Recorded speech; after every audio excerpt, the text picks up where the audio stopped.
Tehran ওয়াশিংটনের যুদ্ধবিরতি চুক্তি ভেঙে যাবার পর গত এক সপ্তাহেরও বেশি সময় ধরে চলা এই সংঘাত ক্রমেই পূর্ণাঙ্গ যুদ্ধে রূপ নিয়েছে। শুক্রবার তেহরান জানিয়েছে মধ্যরাতে আমেরিকান বাহিনীর হামলায় অন্তত ৮ জন নিহত হয়েছেন। এছাড়া স্প্লিন্টারের আঘাতে গুরুতর আহত হয়েছে এক শিশু। রাতভর দেশটির দক্ষিণাঞ্চলীয় বন্দর খামির শহরে অন্তত ৫টি গুরুত্বপূর্ণ সেতু ও একটি ট্রেন স্টেশন গুড়িয়ে দিয়েছে ওয়াশিংটন।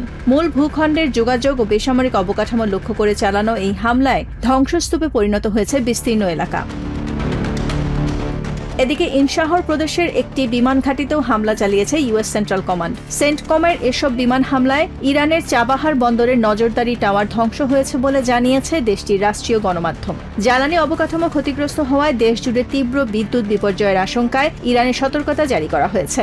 আর এই আগ্রাসনের বিরুদ্ধে রাজধানী তেহরানের রাস্তায় নেমে এসেছে হাজারো মানুষ। শুক্রবার জুমার খুতবা থেকে এসেছে আমেরিকান ঘাঁটি উপড়ে ফেলার চরম হুঁশিয়ারি। আমাদের প্রতিশোধের ধাপগুলো অত্যন্ত স্পষ্ট। প্রথমত, এই অপরাধের সাথে যারা জড়িত, তা সে আদেশদাতা হোক, পরিকল্পনাকারী হোক কিংবা সহায়তাকারী, সবাইকে জাহান্নামে পাঠানো হবে, কাউকে ছাড় দেয়া হবে না।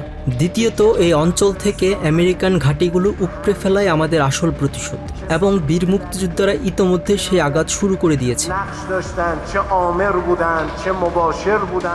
আমেরিকার এই ধ্বংসযজ্ঞের জবাবে মধ্যপ্রাচ্য জুড়ে একযোগে পাল্টা আঘাত এনেছে ইরানের রেভলিউশনারি গার্ড কোর আইআরজিসি। কুয়েতের আমেরিকান ঘাঁটি সংলগ্ন বিদ্যুৎ ও পানি শোধনাগার, ওমানের নজরদারি রাডার, বাহরাইনের বিমান ঘাঁটি এবং জর্ডান সীমান্তে সিরিয়ার আল-তানফ ঘাঁটিতে ইউএস বিশেষ কমান্ড সেন্টারে ড্রোন ও ক্ষেপণাস্ত্র হামলা চালিয়েছে তেহরান। এদিকে ইরাকের কুর্দিস্তানে থাকা কোমালা পার্টির ক্যাম্পে ইরানি ক্ষেপণাস্ত্র হামলায় অন্তত ৮ জন নিহত হয়েছেন। এই হামলার তীব্র নিন্দা জানিয়ে একে ইরানের সার্বভৌমত্বের চরম লঙ্ঘন বলে আখ্যা দিয়েছে কুর্দিস্তান আঞ্চলিক সরকার। একই সাথে অবিলম্বে এই আঞ্চলিক উত্তেজনা বন্ধের দাবি জানিয়েছে তারা।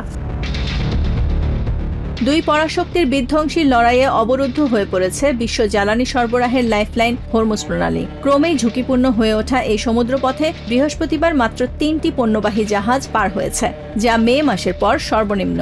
অন্যদিকে ইরানের ওপর পূর্ণমাত্রায় অবরোধ কার্যকরে ইউএস মেরিন সেনারা একটি তেলবাহী ট্যাঙ্কারে অবস্থান নিয়েছে বলে জানা গেছে।